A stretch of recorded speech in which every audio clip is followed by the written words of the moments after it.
അതായത് സ്വർഗത്തിലുള്ളവരും ഭൂമിയിലുള്ളവരും ഒന്നാകാൻ പോകുന്ന ഈ സന്തോഷ ദിവസങ്ങളിലേക്ക് എല്ലാവരെയും ഈ വെളിപ്പാട് പുസ്തകം ക്ഷണിക്കുകയാണ്.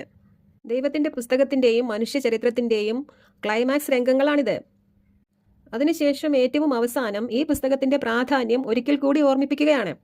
ഈ പുസ്തകത്തിൻ്റെ 5-ാം അധ്യായത്തിൽ പിതാവായ ദൈവത്തിൻ്റെ വലത് കൈയിലിരുന്ന 7 മുദ്രകളാൽ മുദ്രയിട്ട ആ പുസ്തകം നിവർത്താനോ പൊട്ടിക്കാനോ അതിലേക്ക് നോക്കാനോ പോലും യോഗ്യനായി സ്വർഗത്തിലോ ഭൂമിയിലോ ഭൂമിക്കടിയിലോ ആരും തന്നെ ഉണ്ടായിരുന്നില്ല.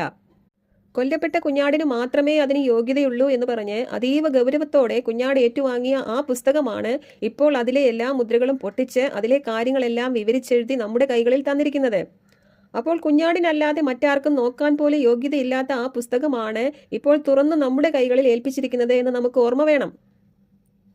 ഈ അവസാന അധ്യായത്തിന്റെ അവസാന വാക്യങ്ങളിൽ യേശുക്രിസ്തു തന്നെ അതൊരിക്കൽ കൂടി സാക്ഷ്യപ്പെടുത്തുകയാണ്. 18 മുതലുള്ള വാക്യങ്ങൾ. ഈ പുസ്തകത്തിലെ പ്രവചനങ്ങൾ ശ്രവിക്കുന്ന